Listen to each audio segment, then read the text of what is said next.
आएगी, बुक कब आएगी? अरे मेरे प्यारे बच्चों, बुक आ जाएगी, एकदम टेंशन लेने की जरूरत नहीं है। जैसे ही लॉकडाउन, ये दुकान नहीं खुला हुआ है तो समझ रहा है, वो 4100 प्लस बुक भेजते भेजते हम परेशान हो गए। वो 15,000 बुक के कारण 100 गाली सुने हैं। मेरा नहीं पहुंचा है तो मेरा नहीं पहुंचा है तो मेरा नहीं पहुंचा है। आज ये सर लाइव चैटिंग चल रहा है, कह रहा है लाइव चैटिंग कब से ठीक होगा। लाइव चैटिंग चल रहा है मेरे दोस्त, लेकिन तुम एक दूसरे का नहीं देख सकता, हम सबका देख सकते हैं। मेरा तुम देख सकता है, तुम लोग सब देख सकता है, लेकिन एक दूसरे का आपस में आप कमेंट्स नहीं देख सकते हैं। आइए सर हम लोग शुरू करते हैं। लघु पथन, व्हाट इज लघु पथन? लघु पथन क्या है उस दिन हम बता रहे थे आपको, आज हम इस चैप्टर को कंप्लीट कर लेंगे सर। शॉर्ट सर्किट के बारे में हम आपको बता रहे थे। देखिए ये क्या है, जैसे इसको अगर ऐसा ऐसा है तो इसको हम प्रतिरोधी तार कहते हैं। इसको हम कौन तार कहते हैं? प्रतिरोधी तार कहते हैं। और अगर ऐसा है तो इसको हम प्लेन तार कहते हैं। कौन तार कहते हैं? इसको प्लेन तार कहते हैं। देखो ऐसा ऐसा है तो इसको हम प्रतिरोधी तार कहते हैं, और ऐसा है तो इसको हम प्लेन तार कहते हैं। अब मामला क्या है कि ये जो प्लेन तार है, इसका प्रतिरोध जो होता है, इसका जो प्रतिरोध होता है वो लगभग 0 के बराबर होता है। प्लेन तार का जो प्रतिरोध होता है वो लगभग जो है वो 0 के बराबर होता है, और इसका कुछ न कुछ प्रतिरोध इज नॉट इक्वल टू 0 होता है। ठीक है, तो जब भी हम आपको पढ़ाए थे कि विद्युत धारा हमेशा कम प्रतिरोध का मार्ग चुनता है, विद्युत धारा हमेशा कम प्रतिरोध का मार्ग चुनता है। ठीक है, विद्युत धारा हमेशा कम प्रतिरोध का मार्ग चुनता है। तो विद्युत धारा जब भी जाएगा ये मार्ग चुनेगा, इधर से नहीं जाएगा। तो जब हम हेलो हेलो हेलो,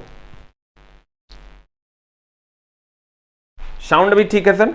हेलो, अगर साउंड अच्छे से आ रही है सर, साउंड अच्छे से आ रही है तो कृपया 1 टाइप करें। अगर साउंड में गड़बड़ी है तो कृपया 2 टाइप करें। तो कहने का मतलब यह हुआ कि अगर मान लीजिए कि ये ऐसा कोई सर्किट बनाया हुआ है, ऐसा,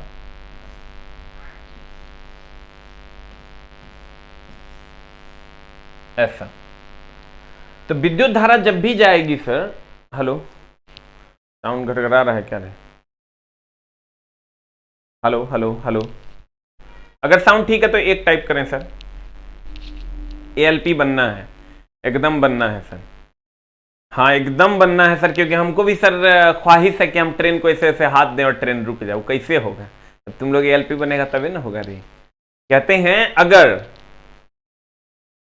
अगर विद्युत धारा को यहां से अगर विद्युत धारा को प्रवाहित करते हैं हम, ध्यान दीजिएगा सर, अगर हम विद्युत धारा को यहां से प्रवाहित करते हैं इधर से, तो ये 1 नंबर का मार्ग चुनेगी। एक इधर से विद्युत धारा का प्रवाह होगा, इधर से विद्युत धारा का प्रवाह नहीं होगा। तो कहने का मतलब यह हुआ कि विद्युत धारा का प्रवाह हमेशा कम विरोध के रास्ते से होता है। इसमें सर प्रतिरोध का मान लगभग 0 हो जाएगा, वोल्टेज का मान भी लगभग 0 हो जाएगा, लेकिन धारा का प्रवाह महत्तम हो जाएगा। इसलिए धारा का प्रवाह महत्तम हो जाएगा क्योंकि रुकावट है ही नहीं, विद्युत धारा के मार्ग में कोई प्रतिरोध नहीं है। तो कहते हैं, ध्यान दीजिएगा, हमने आपको क्या कहा, क्या क्या होगा, या प्रतिरोध और वोल्टेज का मान लगभग 0 हो जाएगा और धारा का मान क्या हो जाएगा? महत्तम हो जाएगा। तो कहते हैं कि लघु पथन, शॉर्ट सर्किट होने पर प्रतिरोध का मान लगभग 0 हो जाता है और वोल्टेज का मान भी 0 हो जाता है, जबकि धारा का मान जो है वो बहुत ही ज्यादा बढ़ जाता है। धारा का मान इसलिए बढ़ जाता है क्योंकि इसका प्रतिरोध लगभग 0 के बराबर होता है। अब देखिए खुला परिपथ क्या है, कुछ छोटे छोटे पॉइंट्स हैं जिसको हम लोगों को देखना है। व्हाट इज खुला परिपथ? Open circuit. ओपन एक होता है क्लोज सर्किट, एक होता है ओपन सर्किट। ये अगर ऐसा है, साउंड ठीक है, इसको हम कहते हैं ओपन सर्किट। और जब ये ऐसा हो जाता है, जब ये ऐसा हो जाता है, इसको हम कहते हैं क्लोज सर्किट। ठीक है, साउंड गनगना रहा है। Hello hello hello.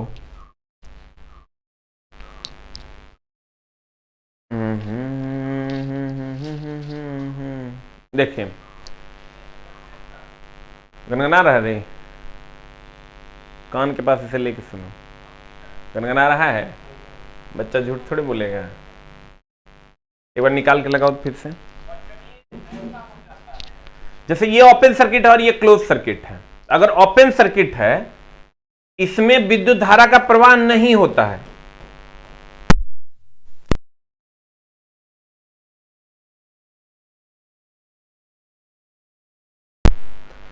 इसमें जो विद्युत धारा का प्रवाह है वो शून्य होता है, जबकि इसमें अगर हम आते हैं तो इसमें विद्युत धारा का प्रवाह नॉट इक्वल टू जीरो होता है।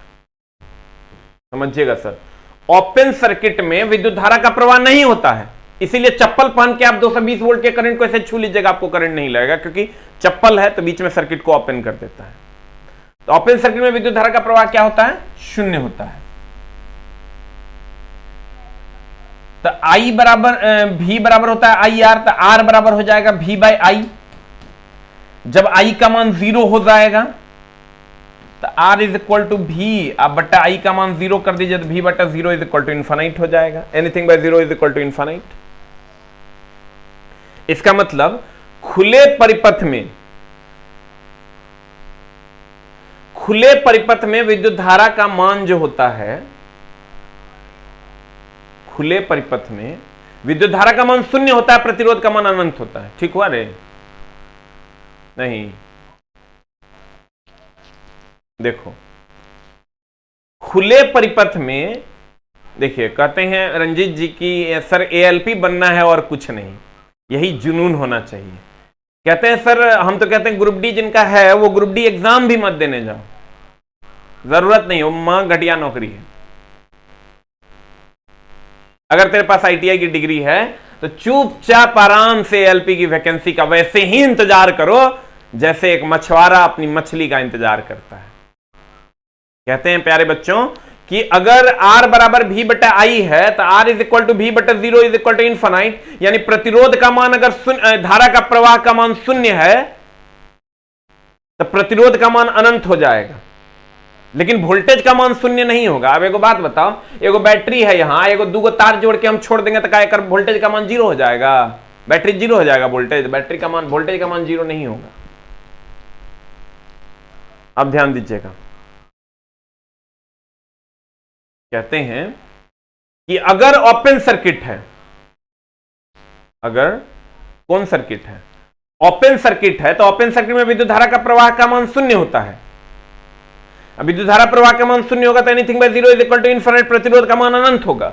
लेकिन वोल्टेज का प्रवाह का मान 0 नहीं होगा। वोल्टेज इसलिए 0 नहीं होगा क्योंकि बैटरी लगा हुआ है, तो वोल्टेज 0 कैसे होगा? कुछ ना कुछ वोल्टेज होगा। यही तीन बातें हैं, लेकिन इन तीन बातों में कुछ नहीं पूछेगा, तुमको एक को चीज पूछेगा, और वो है खुले परिपथ का प्रतिरोध कितना होता है? अनंत होता है। खुले परिपथ का जो प्रतिरोध होता है वो प्यारे बच्चों कितना होता है? खुले परिपथ का प्रतिरोध अनंत होता है। अब देखिए, कहता है खुला परिपथ है, खुला परिपथ है तो V is equal to I R हो गया, R is equal to V by I हो गया। अब V बटा आई के जगह पर 0 दे देंगे तो इन्फानाइट हो जाएगा, यानी प्रतिरोध का मान जो हो जाएगा, यानी प्रतिरोध का जो मान होगा, प्रतिरोध का जो मान होगा, प्रतिरोध का जो मान हो जाएगा वो कितना हो जाएगा? इन्फानाइट हो जाएगा। धारा का प्रवाह शून्य हो जाएगा। वोल्टेज का मान लेकिन नॉट इक्वल टू 0 होगा। वोल्टेज इसलिए नॉट इक्वल टू 0 होगा, वोल्टेज इसलिए नॉट इक्वल टू 0 होगा, वोल्टेज इसलिए नॉट इक्वल टू 0 होगा, वोल्टेज नॉट इक्वल टू 0 होगा। क्यों?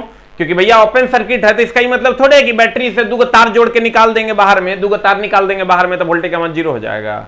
जो बैटरी का वोल्टेज है वो होबे करेगा।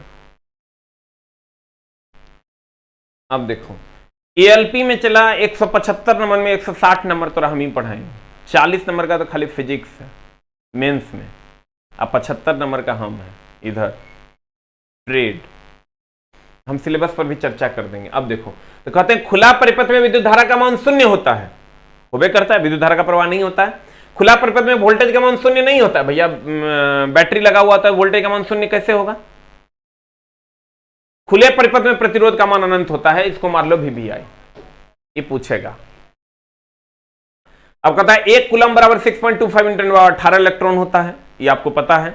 1 फैराड बराबर 96,500 कूलम होता है। अब देखो घर में जो व्यय विद्युत ऊर्जा है उसको हम सर किलोवाट आवर में व्यक्त करते हैं। 440 कैसे होगा? जब 220 वोल्ट का पावर सप्लाई जो हमारे घर में आता है वो एक और 220 वोल्ट से मिल जाएगा, एक और 220 वोल्ट से मिल जाएगा, तो 220 440 हो जाएगा।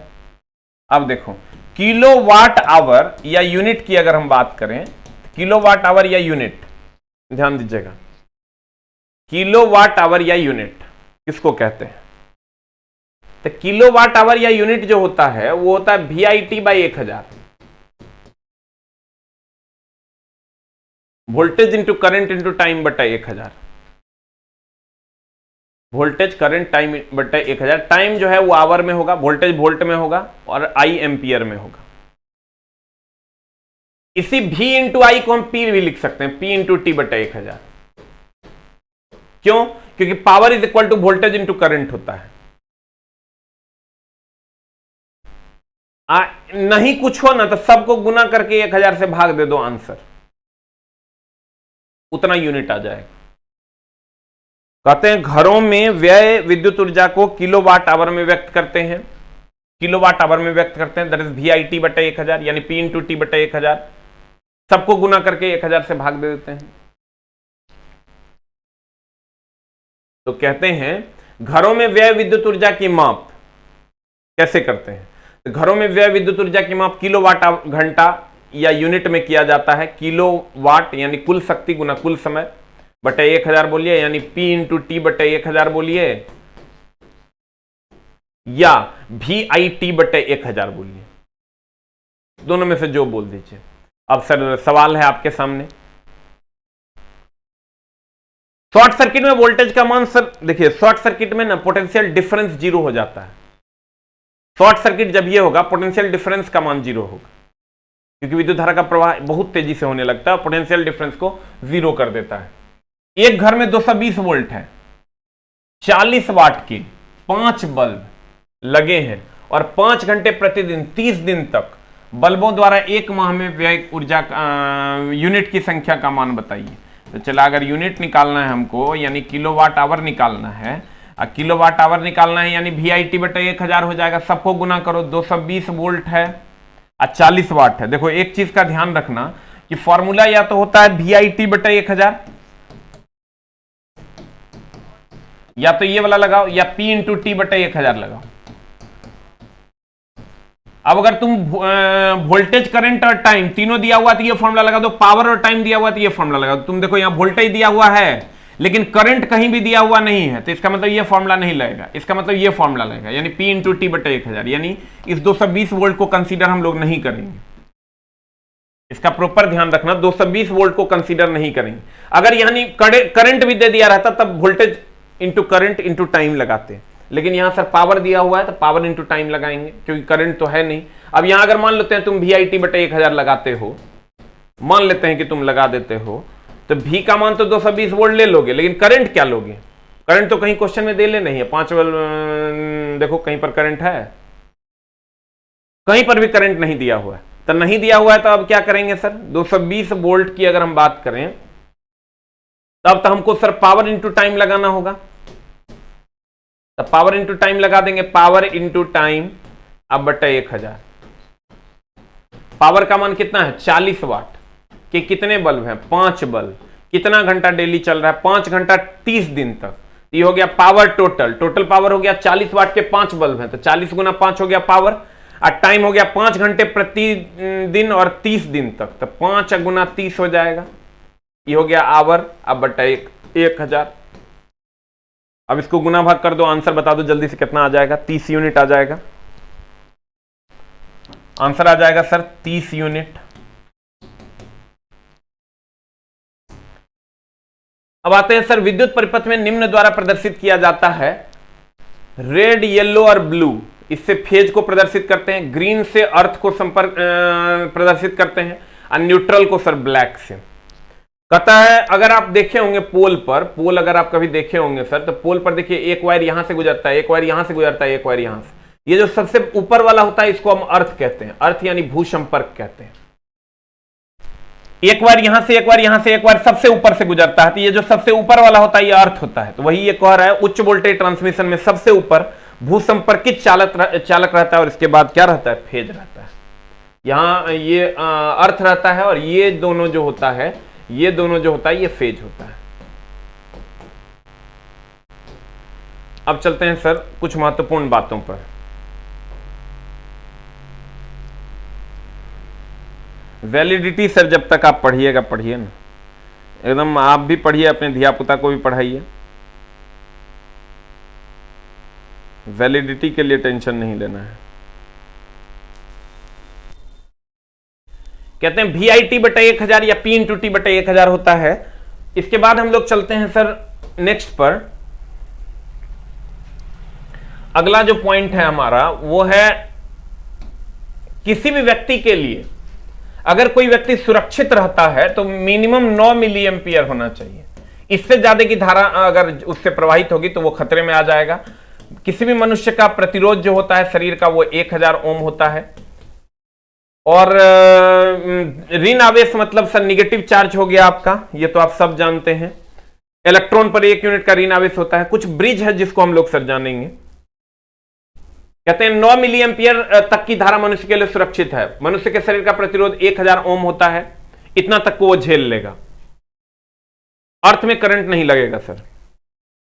अब देखिए कहते हैं ब्रिज कुछ कुछ आपको जानना होगा, इसको हम डिटेल में यहां पढ़ा देते हैं, फिर सर हम लोग आगे बढ़ेंगे। एक तो रेजिस्टेंस नापने के लिए ब्रिज होता है, रेजिस्टेंस यानी प्रतिरोध नापने के लिए ब्रिज होता है।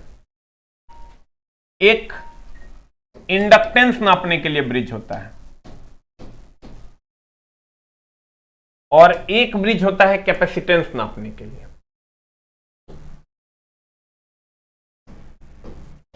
कैपेसिटर का कैपेसिटेंस नापने के लिए एक ब्रिज होता है। कैपेसिटर का कैपेसिटी नापने के लिए एक ब्रिज होता है। कैपेसिटर का कैपेसिटी नापने के लिए देखिए, रजिस्टर का मतलब हो गया प्रतिरोध, समझने की कोशिश कीजिएगा। इंडक्टर मतलब हो गया प्रेरक और कैपेसिटर मतलब हो गया सर संधारित्र।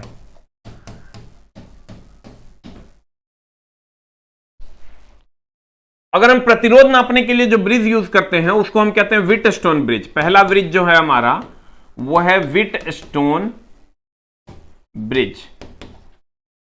इससे सर हम कम या अधिक दोनों प्रतिरोध नापते हैं। और दूसरा है हमारा केल्विन ब्रिज। केल्विन ब्रिज से केवल कम प्रतिरोध नापते हैं, कम प्रतिरोध नापते हैं। ध्यान दीजिएगा, रेजिस्टेंस से हम लोग सर व्हीटस्टोन ब्रिज से हम लोग कम या अधिक प्रतिरोध नापते हैं और केल्विन ब्रिज से कम प्रतिरोध नापते हैं। उसके बाद आता है सर हमारा इंडक्टेंस। इंडक्टेंस की चलो इंडक्टेंस और कैपेसिटेंस को हम लोग अगले पेज में बात कर लेते हैं। ये तो 2 हो गया जो रेजिस्टेंस को नापता है। उसके बाद एक होता है इंडक्टेंस यानी प्रेरक नापने वाला ब्रिज, प्रेरकत्व तो नापने वाला ब्रिज। और एक होता है कैपेसिटी नापने वाला ब्रिज यानी संधारित्र की धारिता नापने वाला ब्रिज। आप यूं कहें संधारित्र की धारिता नापने वाला ब्रिज यानी कैपेसिटी नापने वाला ब्रिज। और ये इंडक्टेंस नापने वाला ब्रिज। वैसे ये आपको आगे पढ़ना है और, लेकिन यहां भी देख लीजिए। तो कहते हैं ये होता है DSW और ये होता है MHA। DSW का मतलब यहां हो गया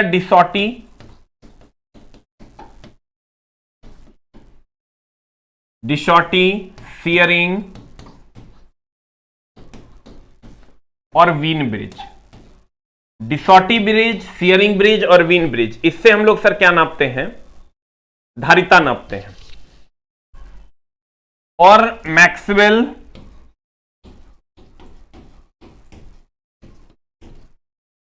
हेज और Anderson,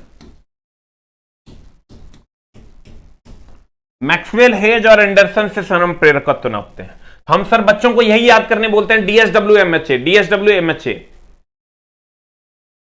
DSW MHA, DSW MHA, DSW MHA, DSW MHA, DSW, DSW MHA, DSW MHA, DSW MHA, DSW MHA. अब अगर ई नहीं पता चले एग्जाम हॉल में कि डीएसडब्ल्यू किसका है और एमएचए किसका है, देखो सी के जस्ट बाद डी होता है। हम भी ऐसे ही अभी जब लिख रहे थे तो दिमाग में रिमाइंड किए थे कि सी के जस्ट बाद डी होता है, तो ये डीएसडब्ल्यू हो जाएगा कैपेसिटी नापने के लिए, तब एमएचए हो जाएगा प्रेरकत्व नापने के लिए। और उसके लिए तो दो ही है, एगो व्हीटस्टोन ब्रिज है, एगो केल्विन ब्रिज है। यहां वीन ब्रिज जो है ये फ्रीक्वेंसी को भी नापता है, और सियरिंग ब्रिज जो है ये सर परावैद्युत नियतांक को भी नापता है। अवीन ब्रिज फ्रीक्वेंसी यानी आवृत्ति को भी नापता है। अब देखो हम क्या बोले तुमको, DSW MHA, DSW MHA, DSW de Sauty Schering और वीन ब्रिज। वीन ब्रिज आवृत्ति भी नापता है, धारिता भी नापता है। सियरिंग ब्रिज कैपेसिटी भी नापता है यानी धारिता भी नापता है, और परावैद्युत नियतांक को भी नापता है।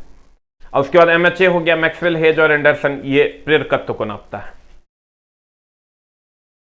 कहते हैं किसी व्यक्ति के सुरक्षित रहने के लिए 9 मिली एम्पियर की धारा उपयुक्त है, उससे ज्यादा होगा तो मामला गड़बड़ा जाएगा। मानव शरीर का प्रतिरोध 1000 ओम है, इलेक्ट्रॉन पर 1 यूनिट का ऋण आवेश वहन करता है। अब व्हीटस्टोन ब्रिज अज्ञात प्रतिरोध को मापता है। व्हीटस्टोन ब्रिज किसको नापता है? अज्ञात प्रतिरोध को नापता है। अभी तुरंत बताते व्हीटस्टोन ब्रिज और केल्विन ब्रिज। अब कहता है सियरिंग ब्रिज से कैपेसिटी मापा जाता है। सियरिंग ब्रिज से क्या नापा जाता है? अभी तुरंत बताए थे डीएसडब्ल्यू, कैपेसिटी के लिए डीएसडब्ल्यू यानी सियरिंग ब्रिज, डिसॉर्टी और वीन ब्रिज। तो सियरिंग ब्रिज से क्या नापते हैं? कैपेसिटी नापते हैं। मैक्सवेल ब्रिज हम बोले थे एमएचए, एमएचए से सर मैक्सवेल हो गया, मैक्सवेल से प्रेरकत्व नापते हैं, तो कहता है इंडक्टेंस मापा जाता है। सियरिंग ब्रिज से रिलेटिव परमिटिविटी भी नापा जाता है। सियरिंग ब्रिज से सर, सियरिंग ब्रिज से क्या धारिता तो नापवे करते हैं, रिलेटिव परमिटिविटी भी नापते हैं, यानी एप्सिलॉन नॉट तुम कह सकता है। केल्विन ब्रिज से निम्न प्रतिरोध को मापा जाता है। तुरंत बताए थे केल्विन ब्रिज से निम्न प्रतिरोध नापा जाता है। वीन ब्रिज से फ्रीक्वेंसी भी नापा जाता है। देखो डीएसडब्ल्यू जो है वीन ब्रिज से धारिता भी नापते हैं और वीन ब्रिज से आवृत्ति भी नापते हैं। अब देखो कहता है अगर कोई दो तार है, अगर कोई दो तार एक दूसरे के समानांतर जा रहे हैं, अगर कोई दो तार है वो एक दूसरे के समानांतर जा रहे हैं, एक दूसरे की सीध में जा रहे हैं, अगर कोई दो तार है मान लो और वो एक दूसरे के सीध में जा रहे हैं, ये दो तार है और एक दूसरे के सीध में जा रहे हैं, अगर एक दूसरे के सीध में धारा को लेके जा रहे हैं, दोनों में आकर्षण होगा। ऐसे भी सर हम जिधर जा रहे हैं उधर भी आप भी जाइएगा तो आकर्षण होगा, एक दूसरे के विपरीत जाइएगा तो क्या होगा? विकर्षण होगा। अगर ई धारा इधर जा रहा है, ई धारा इधर जाएगा तो एक दूसरे में विकर्षण होगा। एक और क्वेश्चन आपको पूछेगा, समान दिशा में आकर्षण, विपरीत दिशा में विकर्षण। एक और क्वेश्चन आपको पूछेगा कि कैसे आप पता करोगे कि कोई भी करंट जो है वो एसी है कि डीसी है? कोई भी करंट एसी है कि डीसी है, कैसे पता चलो? तो देखो अगर आप किसी बाल्टी में डाल देते हो और बाल्टी में डालने के बाद अगर मान लो ये तार आपने बाल्टी में डाल दिया, अगर बुलबुला दिया, अगर बुलबुला दिया इसका मतलब वो डीसी है, और अगर बुलबुला नहीं दिया इसका मतलब वो एसी है।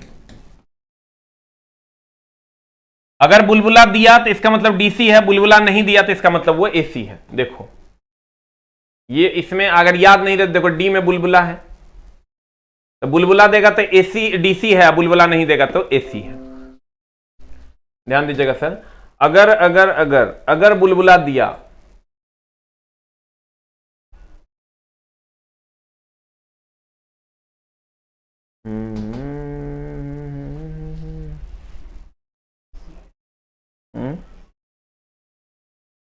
देखिए अगर बुलबुला दिया इसका मतलब डीसी, तुम क्या करो, दो तार तुमको मिल गया और दोनों तार को तुम पानी में डाल दो। पानी में डालने के बाद अगर बुलबुला दिया इसका मतलब डीसी है, बुलबुला नहीं दिया इसका मतलब एसी है। तो देखो वही बातें यहां हैं। कहते हैं केल्विन ब्रिज से निम्न प्रतिरोध मापा जाता है, वीन ब्रिज से फ्रीक्वेंसी भी मापा जाता है।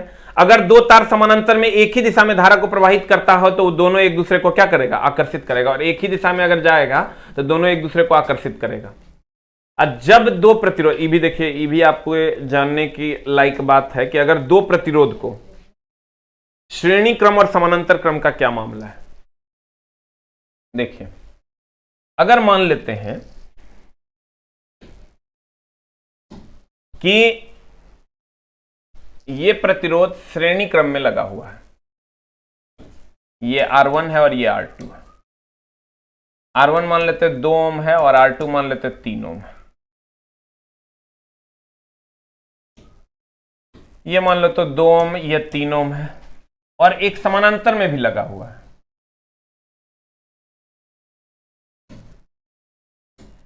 समानांतर में अगर दो प्रतिरोध लगा हुआ है, ये R1 है और ये R2 है, और ये मान लेते हैं सर 2 ओम है और ये 3 ओम है। ध्यान देना, बड़ा डेप्थ की बात है सर। ये 2 ओम है और ये 3 ओम है।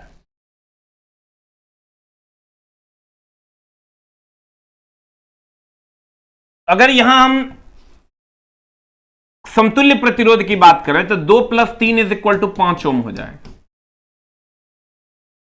और यहां अगर हम समतुल्य प्रतिरोध की बात करें तो 2 × 3 बटा 2 + 3 = 6/5 = 1.2 ओम हो जाएगा।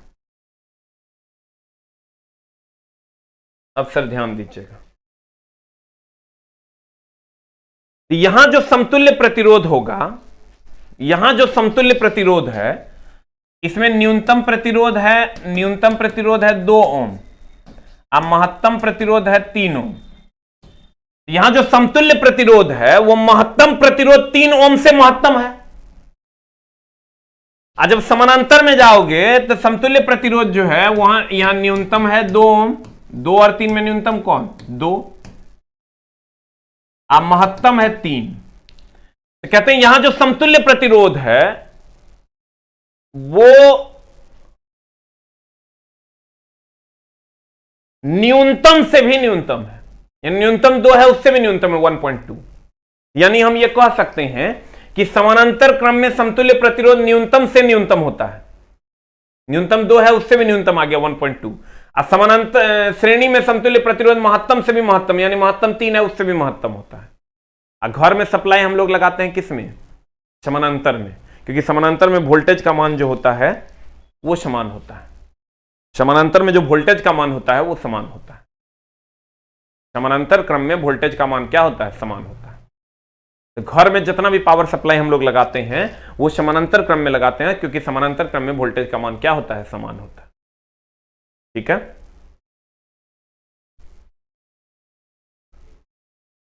कहते हैं, ध्यान दीजिएगा, समानांतर क्रम में समतुल्य प्रतिरोध जो होता है 1.2, ये न्यूनतम 2 जो है उससे भी न्यूनतम है। आज श्रेणी क्रम में समतुल्य प्रतिरोध महत्तम 3 है, महत्तम से भी महत्तम होता है।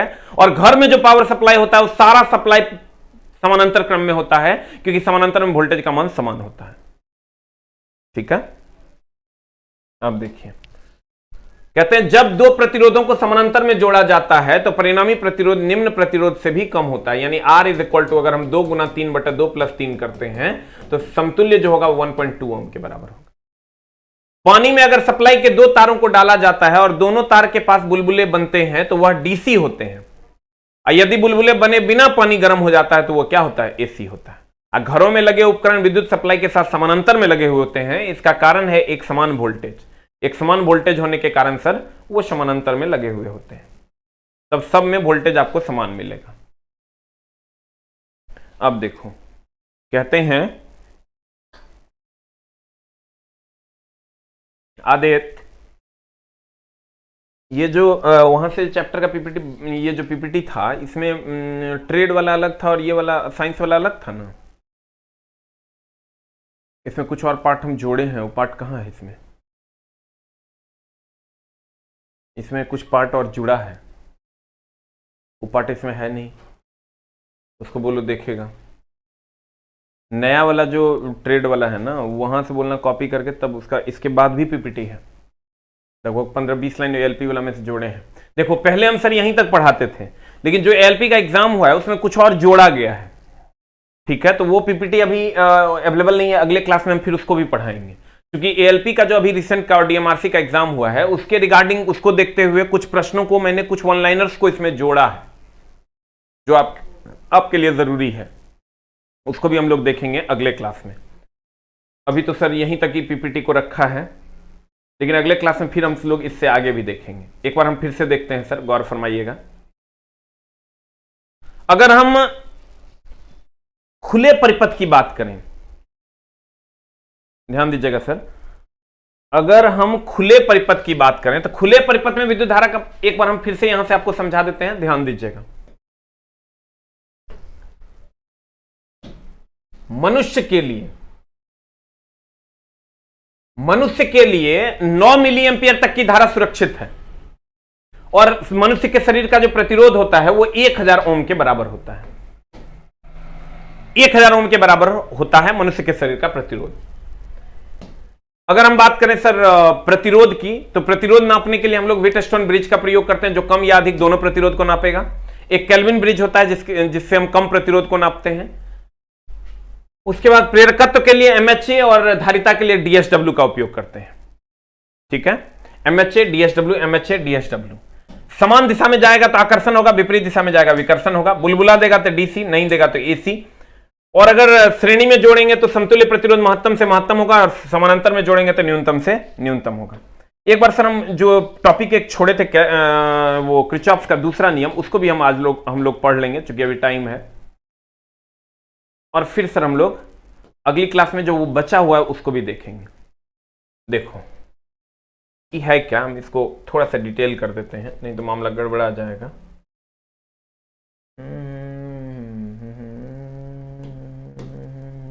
देखिए, कहता है सर एएलपी बनना है सर, नहीं तो बाप को खेती करेंगे, सिर्फ मेरा एएलपी बनना है। बाप को खेती करें की लिख देता है। एएलपी का फुल फॉर्म क्या होता है? ले भाई मेरा असिस्टेंट लोको पायलट, वही जाके बाद में लोको पायलट बनता है। आप देखो, कोई बात नहीं सर, ध्यान से समझने की कोशिश करना। किरचॉफ का जो सेकंड लॉ हमने छोड़ा था उस पर हम लोग चर्चा करते हैं। किरचॉफ सेकंड लॉ,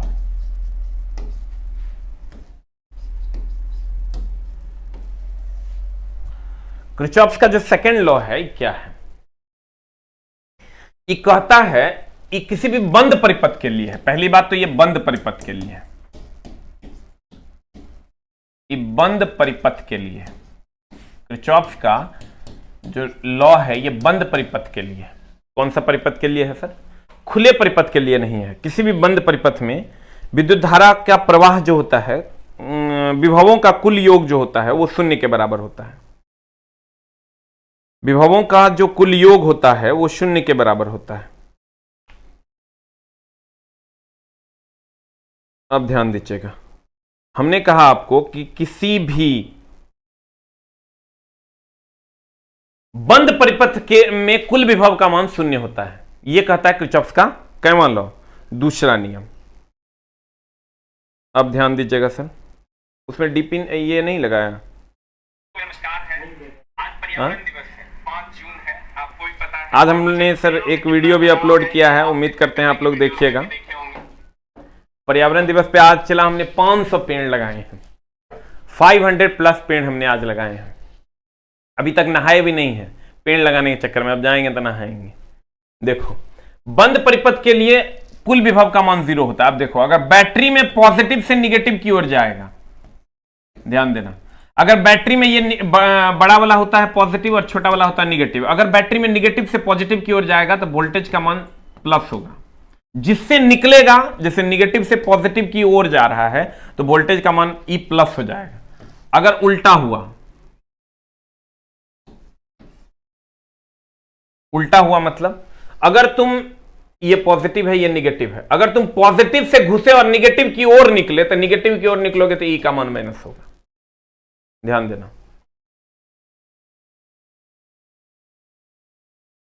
अगर अगर अगर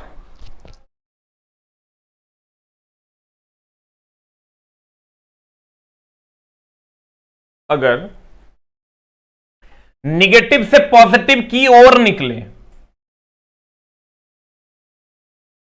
तो वोल्टेज का मान प्लस,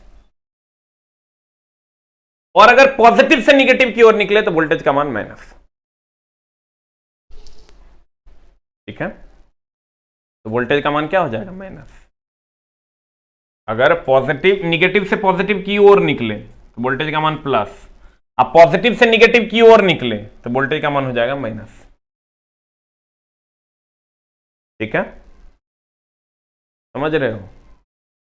जिधर निकलोगे वही वोल्टेज हो जाएगा। जैसे आप अभी इधर से इधर आ रहे हो तो निगेटिव से पॉजिटिव की ओर जा रहे हो तो ये प्लस, अभी आप पॉजिटिव से निगेटिव की ओर जा रहे हो, निगेटिव की ओर निकल रहे हो तो ई का मान माइनस। दूसरा, ये थोड़ा सा अटपटा है, इसको ध्यान से देखने की जरूरत है। दूसरा ही क्या कहता है? जिधर निकलोगे, अगर पॉजिटिव की ओर निकलोगे तो पॉजिटिव, निगेटिव की ओर निकलोगे तो निगेटिव। अगर मान लो इसका रेजिस्टेंस आर है और धारा इधर से इधर बह रही है और ये आई है, तो धारा की दिशा में जो आई आर का मान होता है, आई इंटू आर का मान होता है, V बराबर आई आर होता है, तो यानी वोल्टेज जो होता है वो धारा की दिशा में निगेटिव होता है। और अगर विपरीत लोगे तो विपरीत लोगे यानी विपरीत, धारा की दिशा इधर है और धारा की दिशा के विपरीत लोगे तो प्लस आई आर होगा। ध्यान देना।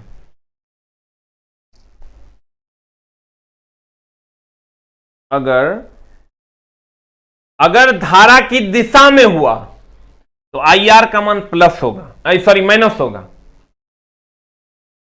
धारा की दिशा में अगर लोगे, दिशा में लोगे आई आर तो माइनस, और धारा के विपरीत लोगे तो आई आर का मान प्लस होता है।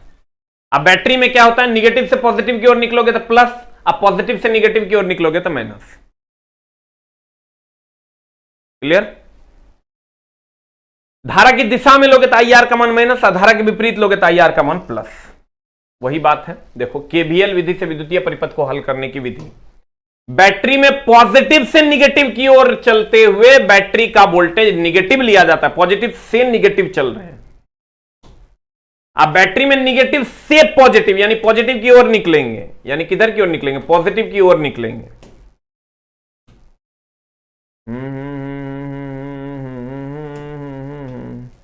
ध्यान देना।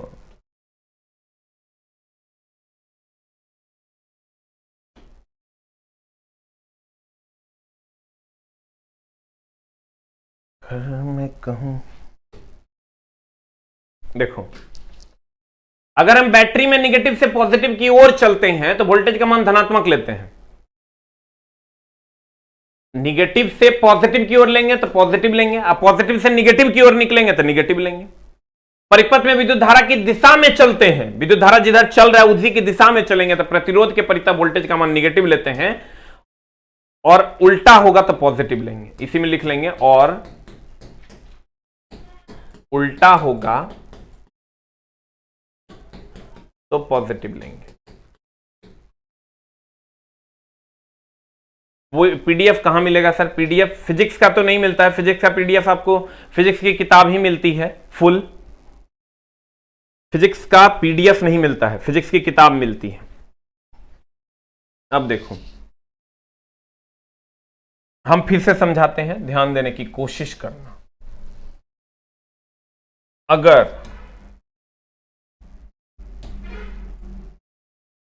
अगर बैटरी में ये पॉजिटिव ये निगेटिव है, अगर निगेटिव से पॉजिटिव की ओर निकलेंगे तो प्लस, और अगर ये निगेटिव है ये पॉजिटिव है, अगर बैटरी में पॉजिटिव से निगेटिव की ओर निकलेंगे तो माइनस। अगर ये धारा बह रही है और ये रेजिस्टेंस करंट का मान है, तो धारा की दिशा में अगर लेंगे तो आई आर का मान हो जाएगा माइनस, अब विपरीत लेंगे तो हो जाएगा प्लस। ये आपको ध्यान में रखना होगा। अब देखिए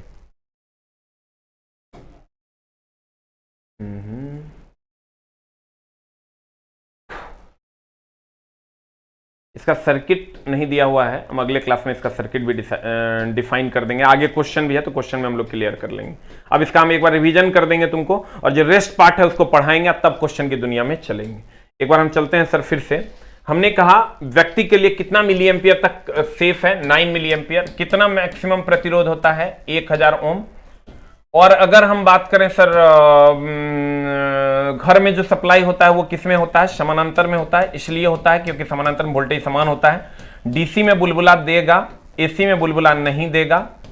और डीएसडब्ल्यू एमएचए की हमने बात की थी। डीएसडब्ल्यू एमएचए, डीएसडब्ल्यू हो गया कैपेसिटी के लिए, एमएचए हो गया प्रेरकत्व के लिए। वीन ब्रिज प्रतिरोध फ्रीक्वेंसी भी नापता है और सियरिंग ब्रिज से रिलेटिव परमिटिविटी भी नापते हैं।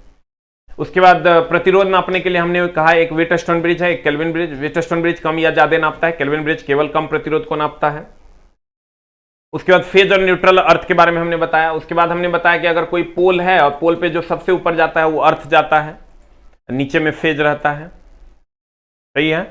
घर में समानांतर में रखते हैं। समानांतर में जो समतुल्य प्रतिरोध होता है वो न्यूनतम से न्यूनतम और श्रेणी में महत्तम से महत्तम होता है।